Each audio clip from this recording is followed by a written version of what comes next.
Wait, are you changing the title? What is White Glove Service still? Yeah, bear with us.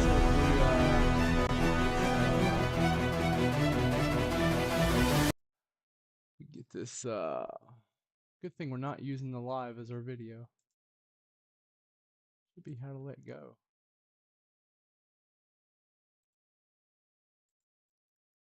Yeah, there we go. All right, time to restart, Leighton.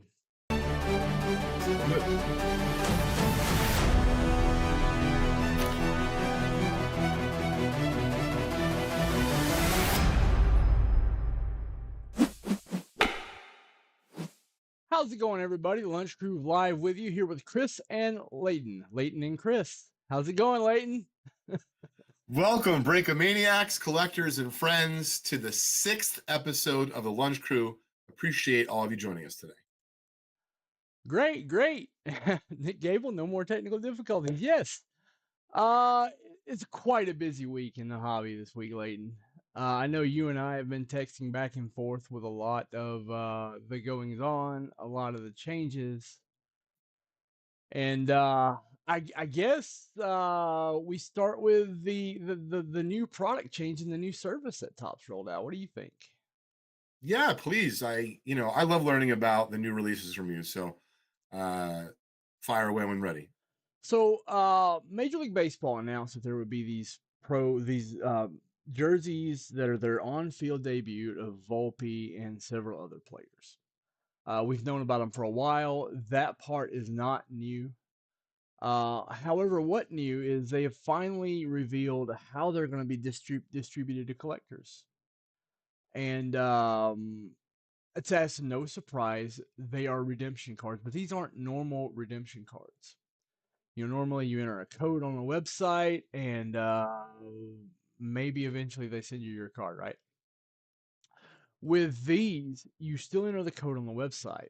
However, they contact you and facilitate the transfer of the card. They're calling it white glove service.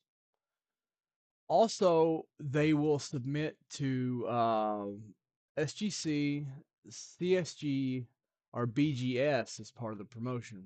Why no PSA? Because PSA, said no, we're too busy, go away, which is kind of odd to me, but it's what they said. The redemptions never expire, and these are going to be some of the most valuable memorabilia cards of any of these prospects. Think Logo Man in basketball. I mean, just think about like years down the road, you can say you have the patch from their very first time they stepped on a major league field. Well, Chris, selfishly, I hope that it becomes the logo men of like basketball, because logo men are valuable. People chase them. It's good for breaking. And, listen, I want to keep things real on this show. Even though I may not necessarily collect them, I see the value in them. And I understand that if people decide to chase them, it means that they're going to rip product. And whether it be you're speculating on wax to hold it, or you're like us here at Vintage Breaks and we, open it, even though it is modern, believe it or not, Vintage Breaks does open modern product. And to me, Chris, even though it's not vintage, I like the notion that if any of these stars turn out to be like a Mike Trout, right, or anything of that nature, these cards are going to be, forget about the value, because I don't want to tout value. I know they're going to be highly sought after. Usually with demand comes, a price that's going to be high, considering there's only going to be one. I think that's really exciting for the hobby. I think it's exciting for collectors. I think it's exciting for dealers. I think it's exciting for breakers. Chris, what do you think? I think they picked a perfect year to launch this. I mean, not only is, this is Fanatics' foray, they're still getting their feet wet and still trying out different things. They picked a wide rookie class with a lot of high upside guys. I mean, there could very easily be Hall of Famers and superstars in this rookie class. And not only that, they still have Jason Dominguez, who also wore the patch earlier in the year. Ellie De La Cruz, who also wore the patch earlier in the year. Which they're going to basically use when they issue the official rookies of those guys. Correct. They will be in the 2024 product. So they're already set up. Yeah, I'm saying I like the sound of all this. It sounds like more RPA type basketball related things. I mean, look, football RPAs are really big. So there's no reason, and I was going to ask you to close with this, Chris, that I can think of that there shouldn't be big baseball RPAs. It's always bad. I've always attributed it to just Panini running circles around tops as far as actual hobby stuff goes. Business wise, license wise, yes, Tops was always better than Panini. But innovation wise, product wise, give me Panini. Um, Well, with the Gimme Panini, uh, closing there, before we talk about some of the cards that we have for sale today on the Lunch Crew episode 6, we have a few cards we offer for sale every week, and this week is no different. I did professional sports authenticators, but our own public service announcement. Our new website at Vintage oh, Breaks is going to be rolling out next week. So if you can, check it out at vintagebreaks.com. At the very least, check out our stream. We break and stream live 7 days a week on our YouTube channel at youtube.com/vintage breaks. yeah, the new website. One of my favorite things about it is the design is forward facing. Like if you look at it on a cell phone and you're looking at it different orientation, it's gonna hold like it's so easy to use on Yeah, the and to be platform. fair, it's based on Shopify, which is a Hmm. very popular software that a lot of retailers use on the web. Great, great. I'm both nervous and excited. I think you've Well, I seen know my why you're nervousness. nervous.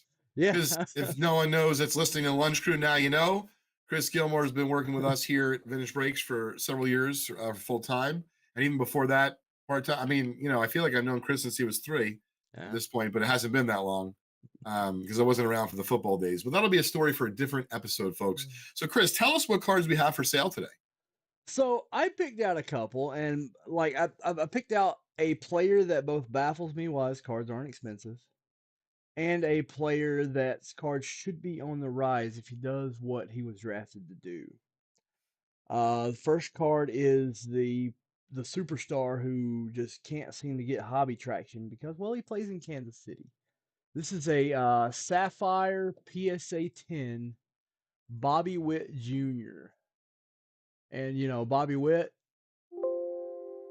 plays defense, runs, does everything that the modern baseball athlete is supposed to do. Like the game used to be, you could have a Ryan Howard at first base, and you still can, but those are starting to be pretty rare. It's moving more towards athletes, and players like Bobby Witt, Corbin Carroll, Gunnar Henderson all fit that mold. And the fact that you can get this card for $60 kind of blows my mind. Wow. Well, I mean, for whatever it's worth, I'm a Bobby Witt Jr. fan because we had Bobby Witt Jr. open a few packs with us Mm-hmm. during a Vintage Breaks experience before he actually hit the majors. It was shortly before. He signed a bunch of baseballs for us. We still have a few of those on hand. We're always cheering for Bobby. But I agree with you. If you're into modern baseball card collecting, Bobby Witt Jr. is a highly touted prospect who's already showing he can do it on the field. And maybe because some of the downward pressure that the card market has felt, which a lot of the other areas of the world has felt, um, for $60, I would just look at it as, hey, you're buying a piece of Bobby Witt and some fandom that comes with it, and you actually have some upside. And then if he performs in the field, there's a chance it could go higher. Just out of curiosity, Chris, what is kind of like the next level if folks wanted to buy? Is it an autographed version of that, or is it a numbered version of that? It's yellow numbered to 75, and there's a green numbered to 99, gold to 50, orange to 25, Parapashuta, big word, Parapashuta 101. Well, that sounds like a Scrabble word that Crosby and I will have to learn for next game because we're getting into that. But Chris, what do you have up as the next card for sale? So the next one is it's a basketball player who was drafted to do big things, hasn't done them yet. This is a 2021 Prism Fast Break autograph of Jalen Suggs in a PSA 9. So what you're trying to do is you're trying to offload your junk here. Thanks, Chris. Uh, Jalen Suggs junk?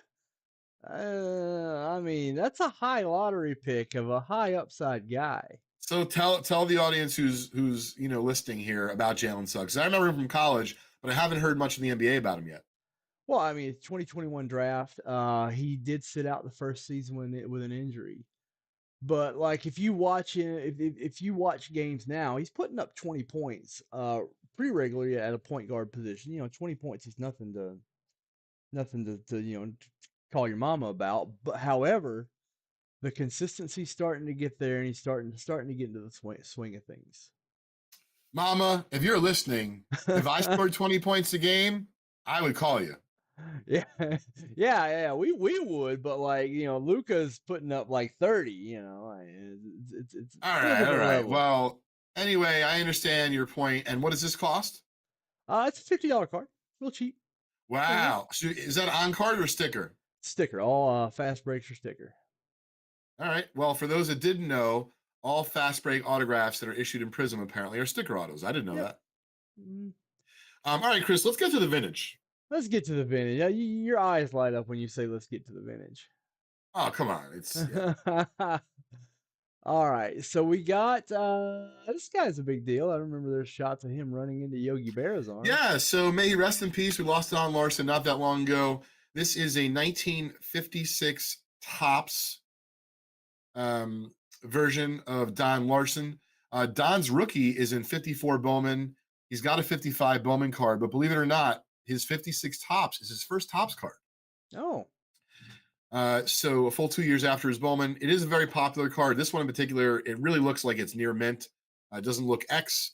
That's part of the reason why I chose it. I also chose it because Don Larson pitched a perfect game in Game 5 of the 56 World Series, helped the Yankees to win, and still goes down as one of the most iconic baseball moments, if not sporting moments of all time.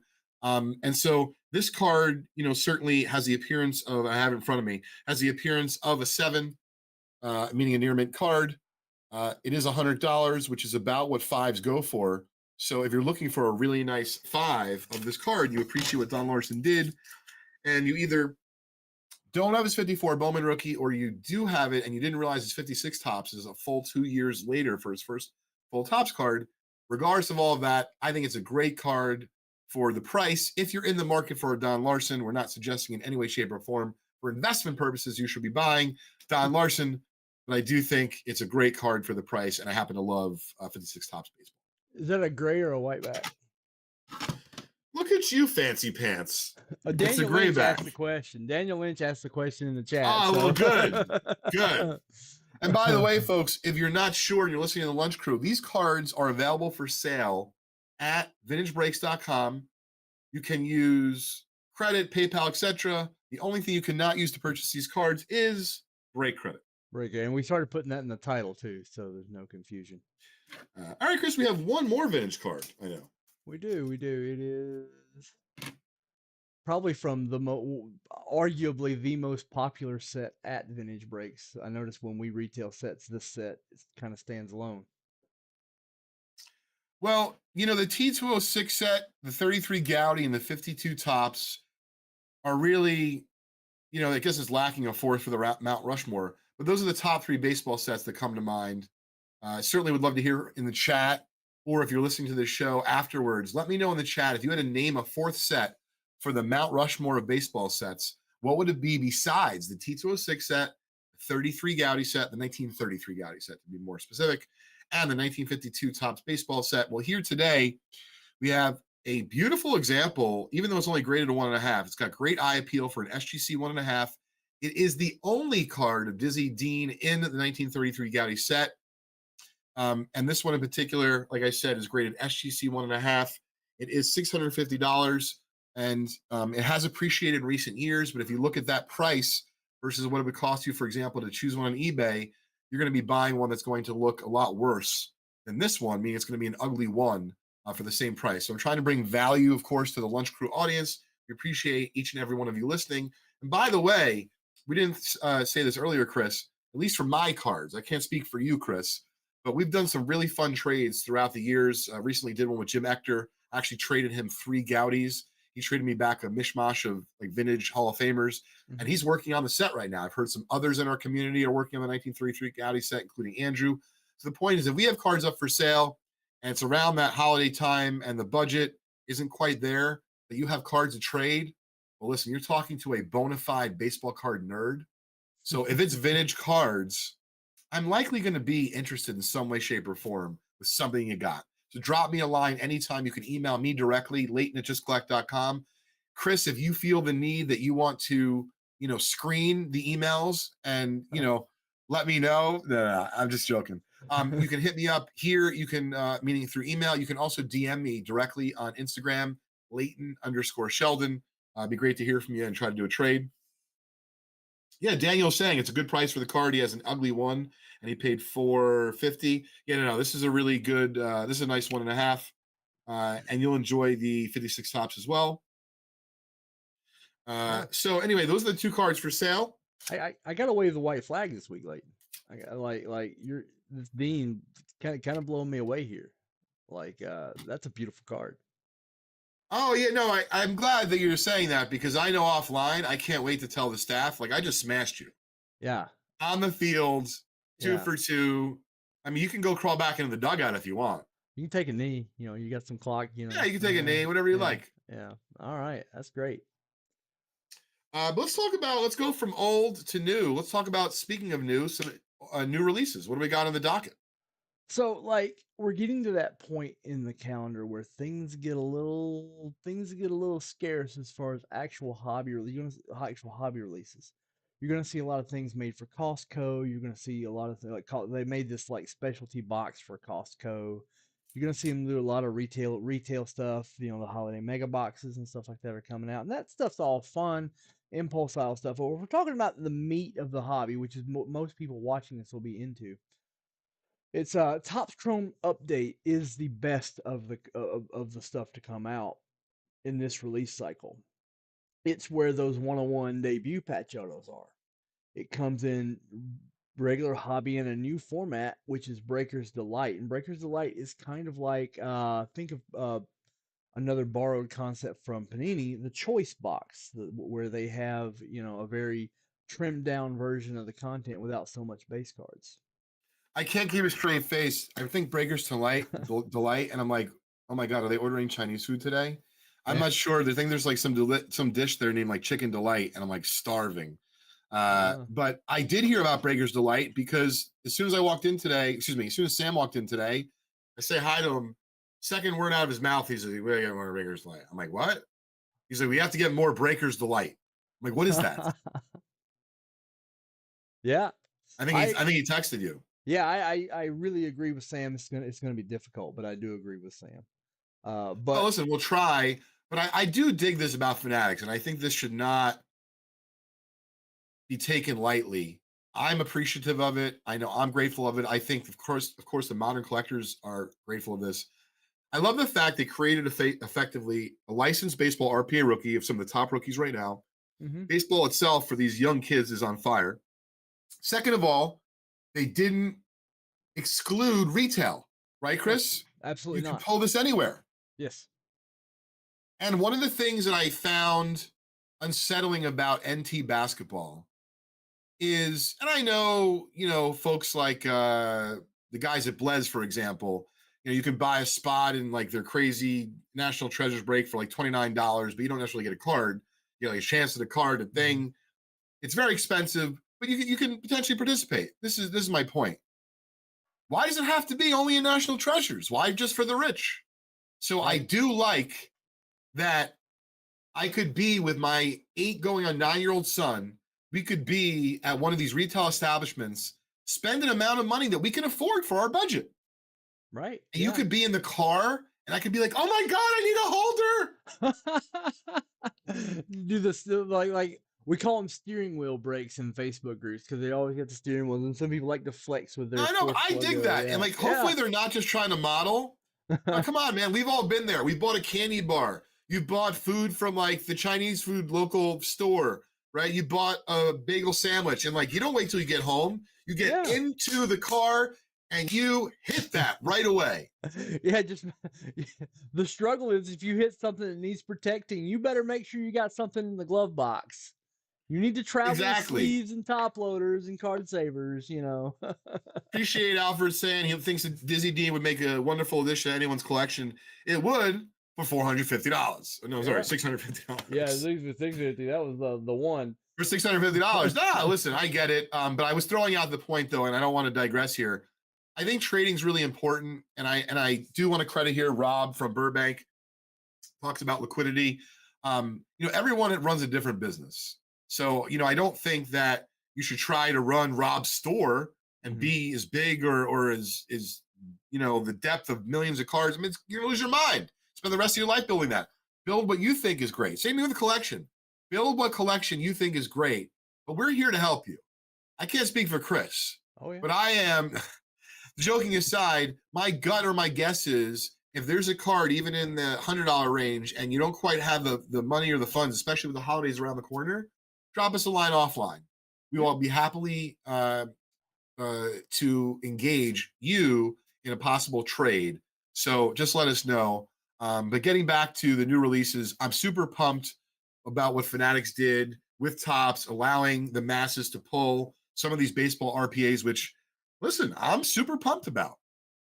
Absolutely. Like, and this update, they have used all the big names that they can use this year. There are no big names that are unique to update like you've seen in previous years, like an 18 with Acuna and Otani and Sure. Soto.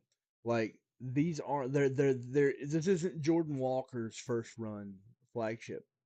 So they have to rely on autographs and memorabilia of these players because you can't the flagship rookie's not going to carry it. Um Museum collection baseball is the other release, and this has been a staple And since that's put out by Tops as well. yes, it's been a staple since '08. It's higher end. At when it came out, it was the high end. As all products, Interesting. it's been trumped by things like Definitive and other products. Now it actually falls into a mid-range price tag, but it's 4 mini boxes, which I do like because if you walk into a hobby shop, you can grab a mini box and go, and not feel like you have to sign paperwork. That's the thing. If I feel like I got to sign paperwork for a box of cards, I'm not buying it. But Sure. but Funny. like the issue with museum is they haven't really innovated on it like ever. It's been the same since they put in gold frame. It was the first product to ever have gold framed autographs. And they did that because they were experiencing chipping in the cutting process of big, thick cards. So they put that gold frame around it, and that started a museum collection. It's a portrait on a wall in a museum, like the Mona Lisa was the concept for that. And it's kind of it. It can be a lot of fun. It can be, and you can get monster hits out of it. It's just it hasn't changed in a while, and I really wish they would shake that up.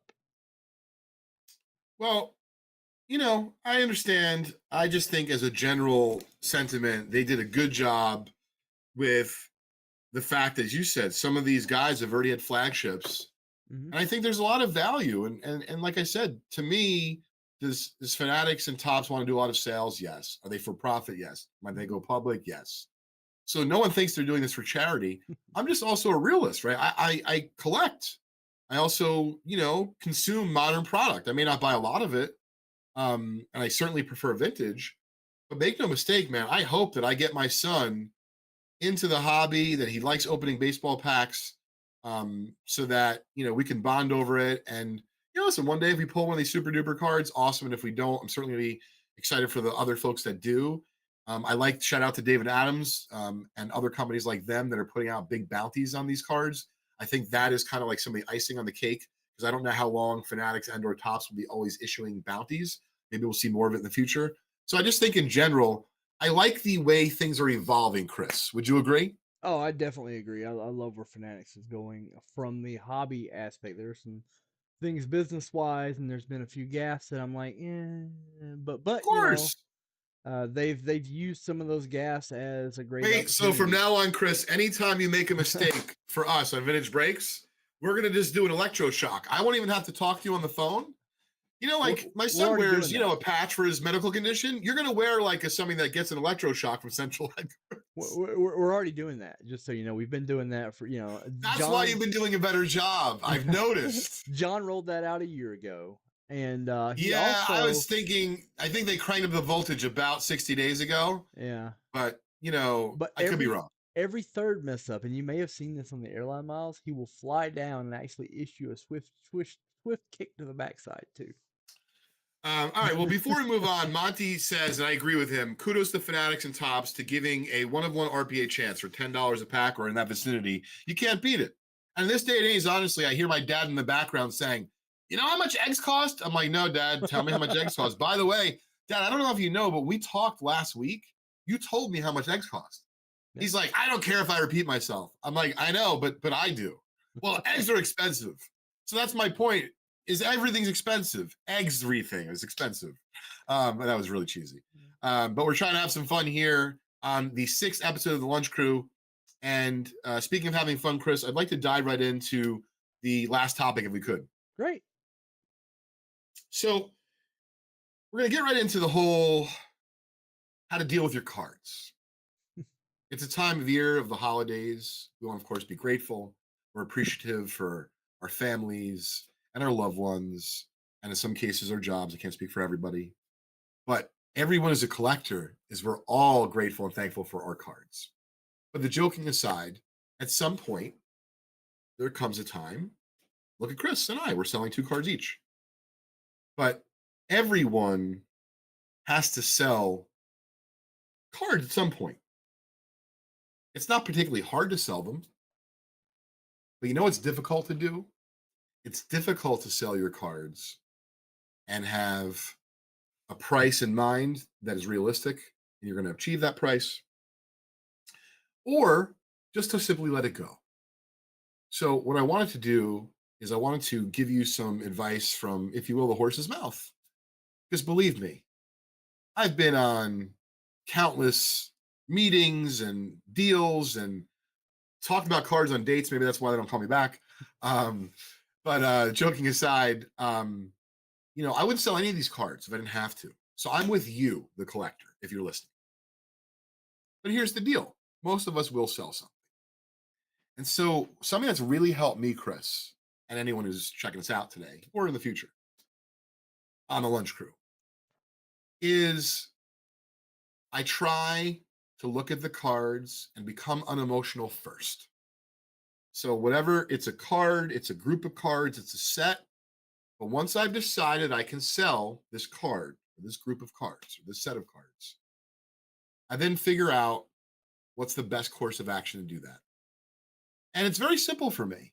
If I think that the cards at auction will sell for, or the card will sell for $100, and if I put it up at fixed price, I could get $200 for it. Unless I need that $100, I am likely to put it up at fixed price, fixed price on eBay. But if I think it's only worth $100 and all I'm going to put it up for is about $100, meaning it's liquid, I don't hesitate. I'll sell it myself on eBay. I will give it to Rick Probstein to sell on eBay. I will bring it to a card show to sell on eBay. I will sell it on vintagebreaks.com through the Lunch Crew for $100 or maybe less some fees. My point is, things become so much easier for me.